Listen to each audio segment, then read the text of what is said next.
सुनो बच्चों, आज तुमसे मिलने मेरा एक दोस्त आ रहा है। वो एक बाज है। तुम लोग उनसे अच्छे से पेश आना। तभी थोड़ी देर में बाज बिट्टू कौवे के घर आता है। बिट्टू कौवा अपने बाज दोस्त को देखकर खुश हो जाता है। देखो बच्चों, मैं इनकी ही बात कर रहा था। कैसे हो बच्चों? मेरा नाम बाज है। लोग मुझे प्यार से ईगल भी कहकर पुकारते हैं। आप दोनों का नाम क्या है?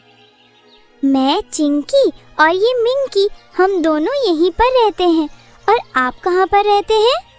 मैं आसमान की ऊंचाइयों में रहता हूँ। बारिश हो या गर्मी, मैं आसमान की ऊंचाइयों पर ही ज्यादातर रहता हूँ। जमीन पर मैं कम आता हूँ। मुझे रोमांच ज्यादा पसंद है, इसलिए मैं आसमान की ऊंचाइयों में उड़ता रहता हूँ और नई नई जगह पर जाता रहता हूँ।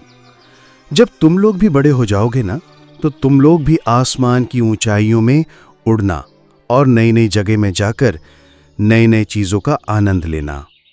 अरे बहुत हो गया बाज, क्या तुम अभी से बच्चों को बिगाड़ना चाहते हो क्या?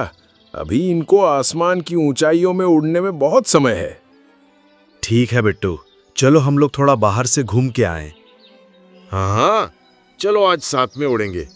बिट्टू कौवा और बाज दोनों ही वहाँ से निकल जाते हैं। जंगल से थोड़ी दूर एक गुफा थी। उस गुफा के सामने से वो दोनों गुजर ही रहे थे कि तभी पीछे से शेर हमला करता है और बिट्टू कौवे को पकड़ लेता है। बाज बच जाता है, लेकिन बिट्टू कौवा अब शेर के पकड़ में था। तुम यहाँ से चले जाओ, मैं अब बचने वाला नहीं हूँ। मेरे बच्चों का ध्यान रखना और उनका अच्छे से परवरिश करना मेरे दोस्त। अब सारी जिम्मेदारी तुम पर है।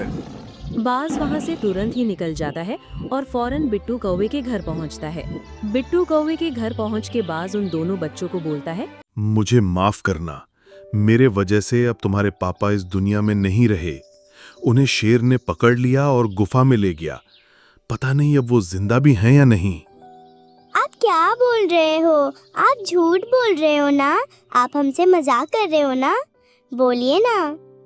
नहीं, मैं मजाक नहीं कर रहा हूँ, ये सच है। तुम्हारे पापा को शेर ने पकड़ लिया। अब वो इस दुनिया में नहीं है। शेर अब तक उसे निगल चुका होगा। तभी बहुत जोरों की बारिश शुरू हो जाती है। तेज गड़गड़ाहट के साथ बारिश बहुत तेज हो जाती है। दोनों बच्चे बहुत ही ज्यादा रोने लगते हैं। उनके आंख से आंसू गिरने लगता है। बारिश इतनी तेज थी कि वो कहीं जा भी नहीं सकते थे। लेकिन तभी अचानक से चिंकी अपने घर से निकल जाती है अपने पापा को ढूंढने के लिए। बाज उसे मना करता है, लेकिन बाज की बात ना सुन के चिंकी अपने घर से निकल जाती है। बाज देखता ही रह जाता है। चिंकी तेज बारिश में भी उस गुफा के अंदर चली जाती है। पापा, आप कहाँ हैं? आप कहाँ हैं पापा? आपको मेरी आवाज़ सुनाई दे रही है? कुछ बोलिए ना पापा। मैं चिंकी, मैं आपको ढूंढने आई हूँ। आप कहाँ पर हैं पापा? तभी अचानक से शेर सामने आ जाता है। चिंकी, तुम्हारे पापा अब नहीं आवाज देंगे क्योंकि मैंने उनको खा लिया और तुमने यहाँ आकर बहुत बढ़िया किया। वैसे ही मुझे इस बारिश में भीगने का मन नहीं कर रहा था और मुझे कुछ खाने का मन कर रहा था। अब तुम मेरे सामने हो तो तुम्हें खाकर मेरा पेट थोड़ा सा तो शांत होगा। तब तक बारिश भी बंद हो जाएगा। तभी शेर जोरों का दहाड़ मारता है और चिंकी को पकड़ने के लिए उछलता है, पर चिंकी थोड़ी और ऊपर उठ जाती है, जिसके कारण वो बच जाती है। दूसरी ओर मैं अभी आ रहा हूँ, तुम यहीं पर रुकना मिंकी। बाज तुरंत ही निकल जाता है और गुफा के अंदर पहुंच जाता है। गुफा के अंदर पहुंचते ही वह देखता है कि शेर चिंकी को पकड़ने का प्रयास कर रहा है। रुक जाओ, तुम ये क्या कर रहे हो? तुम इस नन्हे से बच्चे को क्या खत्म ही करके मानोगे? तुमने तो इसके पिता को खा लिया, अब क्या इसे खाओगे? हाँ, इसे खाने के बाद मैं तुम्हें खाऊंगा। आज तो बारिश में मेरे मजे ही मजे हैं। मेरा खाना खुद ब खुद मेरे पास आ रहा है। मुझे कहीं जाने का जरूरत ही नहीं पड़ रहा है। वाह रे ऊपर वाले, तूने तो मुझ पर बहुत ही ज्यादा रहम कर दिया। अब मैं इन दोनों को खाकर आराम से सो जाऊंगा। पागल हो गए हो क्या? मैं पागल ही हो गया हूँ। अब तुम्हें खाऊंगा तो ही जाकर मेरा पागलपन दूर होगा। बारिश तेज होने के कारण चिंकी और बाज कहीं जा नहीं सकते थे। वो गुफा के अंदर ही फंस चुके थे।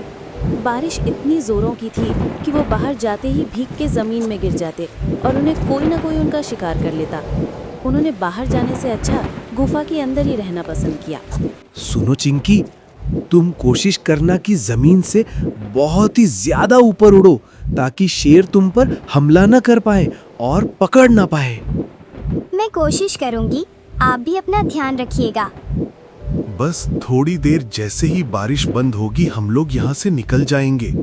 तब तक हमें इस शेर से बचकर रहना होगा, नहीं तो ये हमें खा जाएगा। अपने पंख लहराते रहो ताकि हवा में उड़ते रहे हम लोग। अगर नीचे गए तो मारे जाएंगे। अरे कभी न कभी तो नीचे आओगे। कितनी देर अपने पंख को फड़फड़ाते रहोगे? तुम्हारी मौत यहीं पर होगी और तुम लोग आज मेरा नाश्ता बनोगे।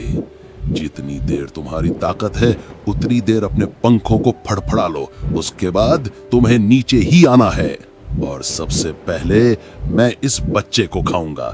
उसके बाद तुझे बड़ा उड़ने का शौक है, आसमान में उड़ने का। अब मेरे पेट में जाना और वहीं पर उड़ते रहना। तुम कुछ नहीं बिगाड़ पाओगे हमारा। बारिश कम होती ही हम लोग यहाँ से निकल जाएंगे। अरे हाँ, बारिश कम होगी तो निकल जाना, पर बारिश को कम तो होने दो पहले। तब तक तुम लोग बचोगे या नहीं वो तो सोचो। तुम अपना देखो। मैं अपना ही देख रहा हूँ। शेर फिर से पूरी गुर्राहट के साथ जोरदार छलांग लगाता है। इस बार उसका निशाना चिंकी नहीं, बाज था। बाज तुरंत ही वहां से हट जाता है और शेर नीचे गिर जाता है। शेर फिर से दोबारा कोशिश करता है, लेकिन दोबारा वो नाकाम हो जाता है। शेर को बहुत ही ज्यादा गुस्सा आने लगा था। वो बाज को छोड़कर इस बार चिंकी के ऊपर हमला करता। चिंकी काफी ऊपर होने के कारण शेर उसे पकड़ नहीं पाता। तभी धीरे धीरे बारिश कम होती है। चिंकी और बाज दोनों तेजी से निकल जाते हैं।